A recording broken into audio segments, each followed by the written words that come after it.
Payday 3 is like... Action is coming! And then it's like... Oh shit, it's Dozer! Get up, get up, get up, get up, get up! And it can also be like... Okay, Gustavo, I see you. Okay. However, it's mostly like ammo boxes. I am so extremely excited and honoured to be bringing this video for you guys today. This is the Payday 3 closed beta, where I have been given the chance to test out the game and see how the core gameplay functions. And it's also a chance for the developers to test out their servers and stress test them to see how their online only approach handles the inevitable influx of players on release this September. Today I'm going to be giving you guys a rundown on everything to do with Payday 3 and give you guys my impressions of the game so far. Keep in mind that we are very limited to the amount of heists we play, the amount of weapons we use and skills we are able to use. And right off the bat, my first impressions are this: it's very positive. I've had an absolute blast with my time playing the beta, and I know you guys are gonna love it if you can get your hands on it as well. It honestly feels like fans of both Payday the Heist and Payday 2 are going to really enjoy seeing this, as it feels like they have combined the best parts of both games together. On that topic, if you haven't signed up to request access already, make sure you do so. If you're on Steam, head onto the Steam store page, and if you're on Xbox, it's on the Insider Hub, and keep checking them damn emails. You've got mail. Because they'll be accepting new players in as the days go by in hopes to test the servers some more. So, with that all being said, strap yourselves in, because these are my first impressions of Payday 3. Let's start with the first thing that you are greeted with when you boot up the game, shall we? The menu. At first, I was not a fan of this style, however, it has grown on me a bit. Let me take you on a little tour, shall I? The first things first, over here, you are greeted with your heister and their drip. There's a lot of empty space here, which I assume is going to be filled with extra options and some challenges maybe on the right here. Maybe some news from future and upcoming updates and DLCs that they'll add in the future. This is all speculation, but they have made it very clear in their FAQ that the HUD and the UI and everything here is all subject to change at release, and it's being worked on as we speak. And we are indeed playing a much older build of the game, but regardless, I think that any form of feedback for the developers is better than nothing at all. And also, I can only comment on what I have played and what I've seen. Anyways, back to the menus. At the top, you have play, loadout, vendors, and more. The play screen will be your matchmaking options, so for solo, private lobbies, or jumping into a public game, and maybe some other things that they haven't announced yet. Your loadout screen is where you can view your loadouts, believe it or not. Change your weapons and skills, and even purchase new ones with an empty slot. And it's from here where you can also customize your weapons with new paints, stickers, charms, and whatever else comes in the full version. You can change your equipment, grenades, etc, etc. The standard stuff. Now let's go to the vendors. As it stands, there are 4 different vendors. Gage makes a return as your trusty wheelchair-bound arms dealer. Shut up, you dickhead, now fuck off! Gleam, who is your mask designer, and is where you can purchase and unlock new masks, patterns, and colours for them. Mr. Wright, who is the tailor, and which you can purchase new suits, gloves, and other customizable items that may be added in the full version. And lastly, we have Setter GGI, which is a currency broker in which you can convert your cash earned from heists into a form of currency, which can be used to unlock weapon presets, charms, and other items. And the last option going on from vendors is the More tab. In More, you just have your options in which you can fiddle around with the game settings to your liking. And there's also the option to quit the game, but who wants to do that? Right, that's the menus done.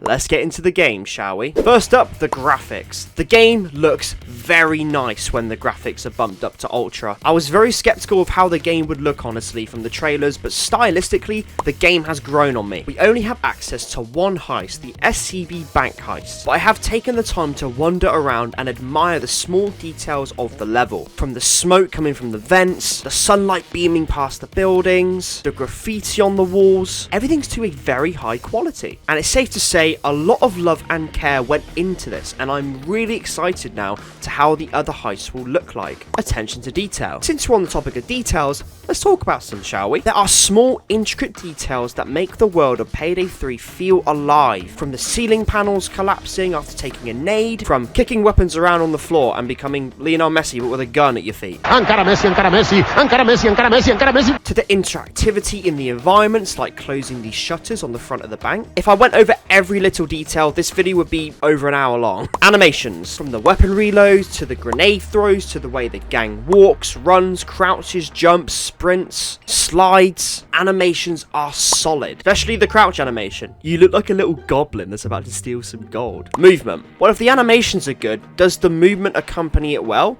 Yes, movement feels great, the most noticeable feature being the ability to slide across the floor. This can be used to find a spot of cover, to reach a downed teammate, or to Tokyo drift everywhere around the heist, like me. Shut up, boy! Gunplay is so good. From the assault rifles to the shotguns to the fucking big iron on his hip. The weapons feel so good to use across the board. If we're talking about guns, we have to talk about the sounds. And they are crispy. There are small sounds here and there like interacting with things, but the gun sounds are meaty. They're aggressive. They sound really, really good. And on the topic of sound, we have to talk about the music. Jesus Christ, this heist track has no reason to go this hard. Gustavo Coutinho is a mastermind when it comes to sound, and when it comes to building atmosphere in a heist. Both the loud version and the stealth version of the heist track for this heist are masterpieces, and for sure this heist track is going to go down as an instant classic, and it has me really, really excited to hear what the rest of the game's going to sound like in terms of the soundtrack. Hats off to you, Gustavo. You're an absolute legend. Okay, fangirl moment over, let's get back to the weapons. And like Payday 2, there will be one weapon that will stand out to you and your playstyle that fits you. So there won't be a weapon that will be abandoned or forgotten, and this is more so the case when it comes to the weapons leveling system. This encourages you to give every weapon a try, but also contributes to the challenges that level up your infamy level, which is the new way in which you level up. If you're a fan of Payday the Heist, you're going to love this. So the way you level up in the game is through challenges, which you do in the heist, which will contribute to your infamy level. If it's getting weapon kills, doing certain objectives, getting headshots, killing certain special enemies, and that's what grants you access to new weapons and skills, etc. And the way skills work are also very interesting. Instead of having every skill available to you, you need to research into them. So you'll have a starting skill at the bottom of the tree, and the more you use skills in that tree, it unlocks the rest of the tree until you unlock the final skill in that skill bracket. But not to worry, you can still mix and match your skills like in Payday 2. So yes, you can spec into an entire skill tree, or you can mix and match. Mechanics. Let's go over some of the core mechanics, starting with hostages, which are one of the bigger changes. Hostages now play a huge role in each heist, rather than just being something you rapidly eliminate because you ran out of cable ties in stealth. Soink scoop. Those civilians were unarmed. Speaking of cable ties, they are unlimited now. You can tie up as many civilians as you want. You can use them as human shields, and most importantly, you can trade them with the police. Here's how it works. When the alarm is sounded, you have first responders on the scene. With these first responders, you can negotiate and trade hostages for additional time to complete your objectives. After the first assault wave, any remaining hostages you have can be used to trade with the police for resources. However, with this system, you can play around with it. Do you want to trade all your hostages off the bat, giving you more time to do objectives? Or do you want to hold as many of them as you can so you can get a shit ton of resources from them after the first assault wave has happened? The choice is yours. There are lots of changes to stealth in terms of the mechanics too, but that's going to be getting its own separate video, so I can really go in depth with it there. Enemies and AI. I'm going to put these two together as I'll be talking about them simultaneously. So the enemies you encounter, for the most part, it's the ones we are familiar with. You have your standard first responders, the normal SWAT units, and as the heist gets into the later stages, you have some more heavily armored units that will try to stop you. There's these golden boys who are in charge of rescuing civilians and messing around with some of the objectives, like triggering the sprinklers to slow the thermite down. And then there's the specials. Shields now have a visor on their shields, which you can shoot through them and dome them, and can knock you back and stun you if you get too close. Tasers, zappers now have a little battery pack on their belt, which you can shoot, which can stun him and others around him, even you if you get too close. They can tase you as usual, but can also place stun mines now. These things are a pain in the ass. Oh, you know what? For the banter, Snipers make a return. However, they're slightly different. Instead of immediately locking onto you and doming you in the face, they will take a couple of seconds to line up their shot before shooting you, giving you, the player, a chance to react, locate them, and take them out. And you want to make sure you do, because after one shot from this guy, yeah, it's brutal, especially on higher difficulties. Oh, my armor's immediately gone! Was that because of the sniper? It was. Come here, you bitch.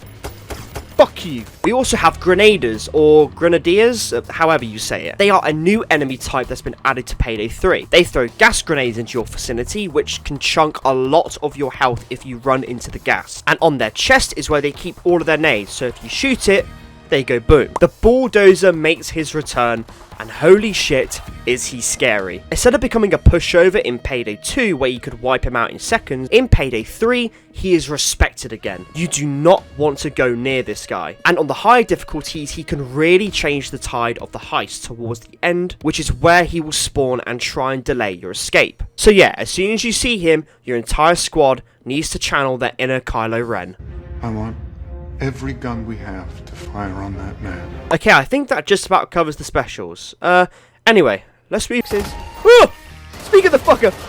Yeah, that kind of sums up the cloakers. Okay, that's all the enemy AI covered. Let's quickly touch on the friendly AI. They remain mostly the same. They can help you when you're downed, and their pathing is a lot better compared to Payday 2. They can carry bags for you, but the biggest change is that they can now drop equipment for you. After an assault wave has ended, the AI can drop whatever you are most in need of. If you're out of ammo, they can drop an ammo bag for you, same with health and armor. Unfortunately, as of right now, you can't command them to drop specific pieces of equipment that you would like. So, for the devs, hopefully this is something that could be a feature added in the full version. And there are some things they can do in stealth, like tag cameras and tag guards for you, which once again, I will cover in the stealth video. There are 4 difficulty modes so far: normal, hard, very hard, and overkill. If you're familiar with Payday, then your standard difficulties are probably going to be hard and very hard. However, overkill is brutal. Want to make sure that you know what you're doing if you're tackling this difficulty.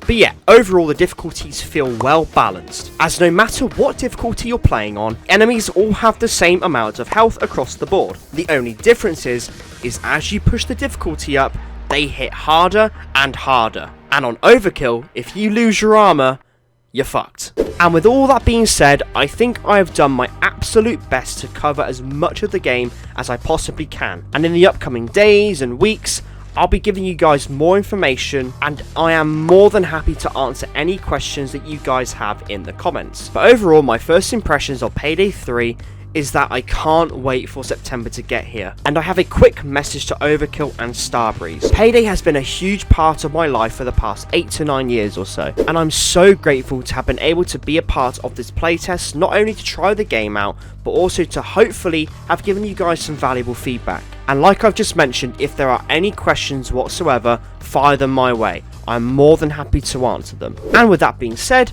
that is where the video is going to end. Thank you guys so much for watching and supporting the channel. We're closing in on 10,000 subscribers, so if you liked what you saw today, or I was helpful in any way possible, and if you just want to see some more Payday 3 content in the future, or if you want to be a part of helping this channel blossom into something absolutely amazing, hopefully, then feel free to hit that subscribe button and tell your dog about me. Other than that, I've been Little Guy G, and I'll see you guys in the next video.